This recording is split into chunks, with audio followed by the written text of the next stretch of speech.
Bonjour à vous, bienvenue dans cette 5e vidéo du premier chapitre. Nous aborderons dans ce chapitre la notion de budget flexible. Alors, de quoi est-ce que nous allons parler? Vous vous rappelez certainement, dans nos cours précédents de contrôle de gestion, nous traitions le délicat problème des charges indirectes. Pour ceci, avait été introduit l'idée que l'entreprise est découpée en centres d'analyse. Ces centres d'analyse, eh bien, c'est ce qui va nous préoccuper maintenant. Alors nous partirons dans un premier temps de l'activité normale, que l'on appellera également l'activité standard. Pour cette activité normale, on considérera que l'on a une production normale qui sera assurée avec un rendement standard, c'est-à-dire que intégralement toutes les normes seront respectées. Par exemple, vous prévoyez de fabriquer 100 produits, production normale, à un rendement de 2 produits par heure.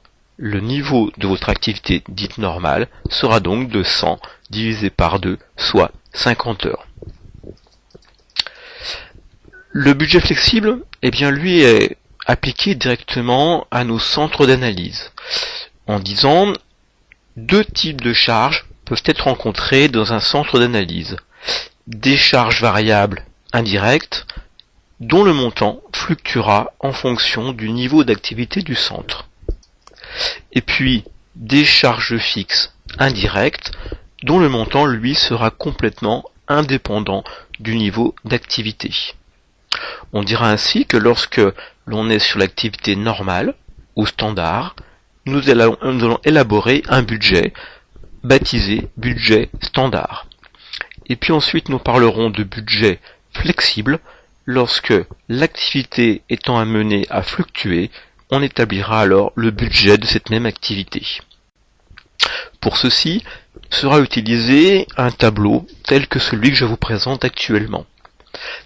Vous avez dans celui-ci l'exemple de la société P qui est repris, société P où 2 centres d'analyse sont utilisés. On a dans notre tableau 2 colonnes de budget standard. Un pour chacun des 2 centres, C1 et C2. De la même manière est prévu des colonnes pour le budget flexible, c'est-à-dire celui correspondant à l'activité réelle de l'entreprise. Attention, là il va bien s'agir de prévoir quel sera le budget de cette activité réelle sur la base de nos éléments de normes. On aura ainsi des normes à la fois pour les charges variables et des normes pour les charges fixes. À la fin, on calculera, de manière devenue classique pour vous, quel va être le coût de l'unité d'œuvre pour chacun des centres et décomposer cette même unité d'œuvre en une partie variable et en une partie fixe. Prenons maintenant quelques éléments préliminaires avant de monter le budget flexible de l'entreprise P. Quelques éléments de rappel pris de l'énoncé ou déjà calculés dans les vidéos précédentes. Ainsi, si je prends le centre C1, son activité normale va être de 2500 heures machine. Rappelez-vous, nous l'avions calculé dans la vidéo précédente sur la décomposition des temps. Pour le centre C2, le niveau d'activité normale sera de 1250 heures de main-d'œuvre directe. Celle-ci vous est donnée directement dans l'énoncé. Des rendements standards pour ces 2 centres sont également disponibles. Il s'agit de 0,5 heures de travail machine par produit pour le centre C1. Dit autrement, c'est aussi 2 produits fabriqués à l'heure. Pour le centre C2, vous est fourni l'information qu'il faut 0,25 heures de main-d'œuvre pour obtenir un produit. Dit autrement, ce sont 4 produits fabriqués par heure de travail. La production normale pour le centre C1 est alors obtenue en prenant les 2500 heures de machine, activité normale, multipliées par un rendement standard de 2 produits par heure. La production normale de C1 est alors de 5000 produits. Pour C2, même calcul, 1250 heures de main-d'œuvre directe, activité normale, multiplié par un rendement standard de 4 produits par heure, soit 5000 produits, production normale du centre C2. Enfin, pour terminer, l'activité réelle. Pour le centre C1, elle est de 2750 heures machine. Nous l'avions également calculé dans la vidéo numéro 4. Et pour le centre C2, nous disposons de 1000 heures de travail auxquelles se rajoutent 125 heures supplémentaires réalisées par les salariés, soit 1125 heures de main-d'œuvre directe. Ces calculs préliminaires ayant été effectués, ils vont nous permettre de monter les budgets flexibles pour ces deux centres. C'est également des informations que l'on aura besoin pour la suite de nos chapitres. Voici le budget flexible de la société P. J'ai reporté dans ce budget déjà le niveau d'activité standard et réel de chacun de nos deux centres. Pour le centre C1, les charges variables sont de trois types: l'entretien, l'énergie et les charges variables diverses. Pour l'entretien, nous sommes à un montant de 7000 €. Tous ces chiffres viendront de l'énoncé. Pour l'énergie, 8000 €. Pour les charges diverses, 11 200, ce qui fait qu'il y a un sous-total de charges variables de 26 200. Pour le centre C2, les charges variables sont de 7000 d'entretien, 2000 d'énergie, 4800 de charges variables diverses, soit un sous-total de charges variables de 13 800. Ces éléments-là sont les éléments standards. Ensuite, nous allons nous occuper des charges fixes. Pour le centre C1, 20 000 € de charges fixes dits appointements, 4 000 de charges fixes impôts et taxes, 9 000 de loyer, 3 500 d'amortissement, soit un sous-total de charges fixes de 30 500. Nous aurons alors un total de charges pour ce centre C1, somme charges variables et charges fixes standards, de 62 700. Le même calcul sera effectué pour le centre C2. On reportera alors 20 000 de charges fixes d'appointement, 6 000 de charges fixes d'impôts et taxes, 6 000 de loyer et 1500 d'amortissement, pour un sous-total de charges fixes standards de 33 500. Et un total, pour le centre C2, de charges variables et de charges fixes standards de 47 300. Ceci, c'est notre budget de référence. Ce budget va être adapté en fonction de l'activité réelle.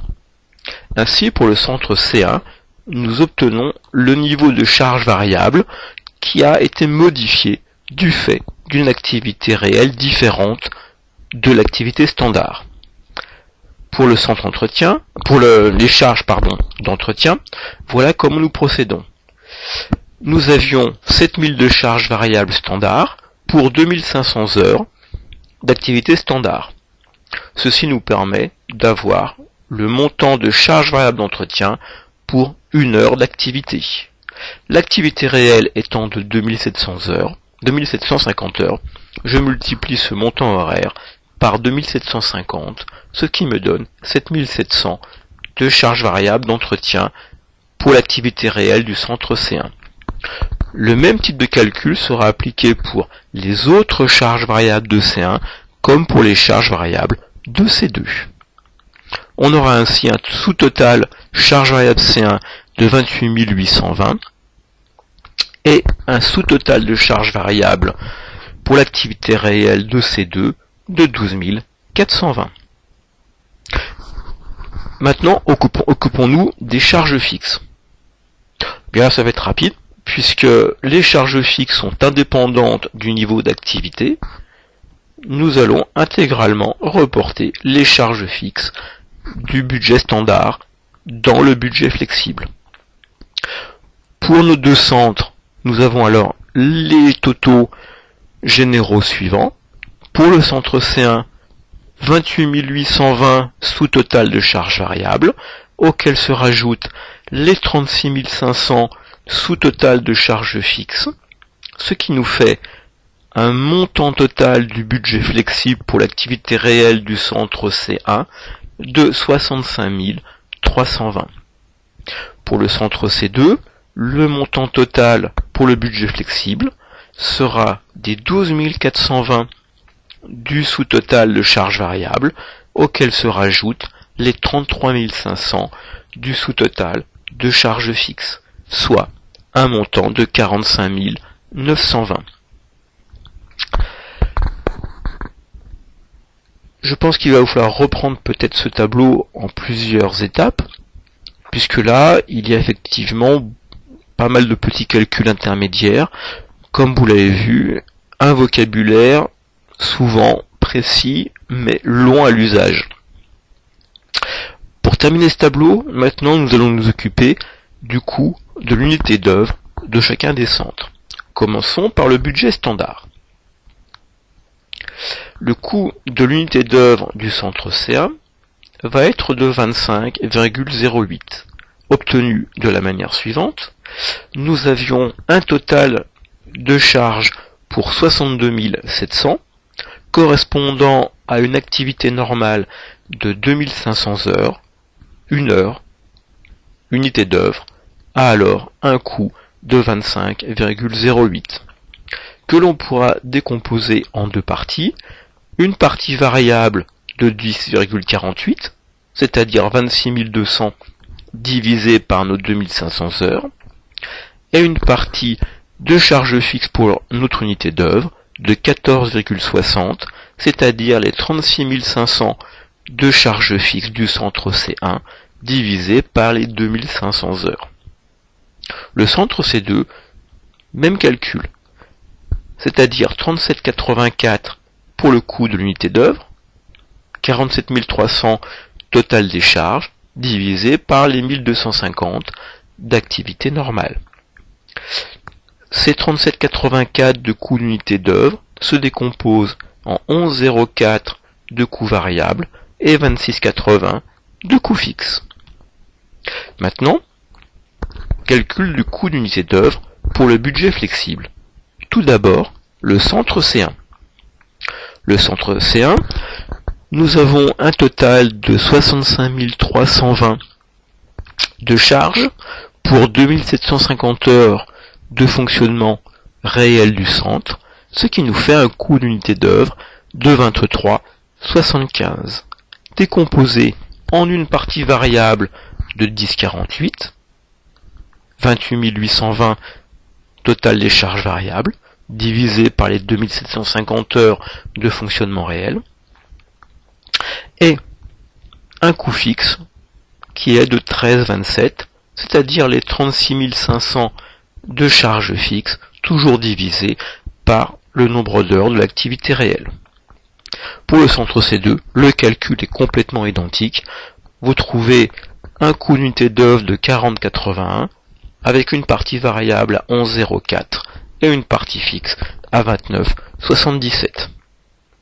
Rien ne vous semble étrange? Si, bien sûr, vous avez vu qu'il y a quelque chose qui s'est passé. Si vous regardez la partie variable du coût d'unité d'œuvre, eh bien que vous soyez sur le budget standard ou sur le budget flexible, vous avez toujours le même montant. Ainsi, pour le centre C1, nous avons 10,48 € de charges variables pour unité d'œuvre en budget standard et 10,48 également pour le budget flexible. Pour le centre C2, exactement la même chose. 11,04 partie variable de coût d'unité d'œuvre, budget standard, 11,04 pour le budget flexible. Non, pas d'étonnement en fait, puisque nous sommes bien sur des montants variables. Lorsque notre budget s'adapte à l'activité réelle, on a toujours le même montant pour une unité d'œuvre. Si je regarde par contre ce qui se passe du côté du coût fixe, c'est là qu'on est peut-être avec une question qui va être posée.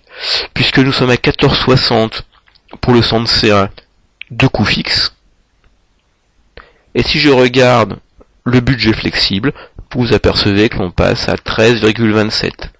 Il n'y a plus de proportionnalité, mais ce qui est logique, la charge fixe est inchangée au niveau global.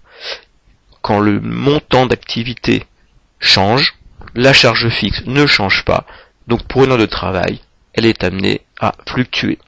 Ce qui est vrai pour C1 l'est également pour ces deux. En fait, on se trouve sur quelque chose que vous avez déjà étudié au semestre dernier, c'est le principe de l'imputation rationnelle. Quand mon activité est modifiée par rapport à l'activité de référence, je peux avoir un montant de charge fixe unitaire qui est augmenté ou diminué unitairement. Généralisons peut-être maintenant ces quelques éléments. Je vais appeler à indice petit n l'activité normale, ou encore appeler activité standard, pour un centre d'analyse. WF majuscule indice petit s, les frais fixes globaux du centre. Grand V indice petit s, les charges variables unitaires standards de ce centre. Grand F indice petit s, les charges fixes unitaires standards de notre centre d'analyse, obtenues en prenant les frais fixes globaux divisés par l'activité normale. Par exemple, chez nous, ça serait de prendre le montant total des charges fixes divisé par les heures machines pour le centre C1. Le budget standard pour une activité normale peut être alors écrit de la manière suivante. Mon budget standard, c'est égal à la charge variable unitaire plus la charge fixe unitaire multipliée par le niveau d'activité. Pour un budget flexible, la formule sera légèrement différente. Je dirais alors que le budget flexible de l'activité normale, c'est la charge variable unitaire fois le niveau d'activité, plus le total des charges fixes. Au niveau de l'activité normale, eh bien pas de surprise, puisque l'on a notre total de charges fixes, qui est égal à la charge fixe unitaire, multiplié par le nombre d'unités. Activité normale. Lorsqu'on est sur l'activité normale, ne soyez plus surpris, le budget standard est pile égal au budget flexible. Ceci va être différent lorsque l'on va être sur un autre niveau d'activité quelconque, où cette fois-ci, budget standard et budget flexible ne sont plus équivalents. Nous l'avons vu il y a quelques instants avec la société P. Parce qu'en effet, si je prends le total des charges fixes et que je divise par l'activité réelle, il ne sera pas égal au montant de la charge fixe unitaire standard. C'est là que nous retrouvons notre écart d'imputation rationnelle.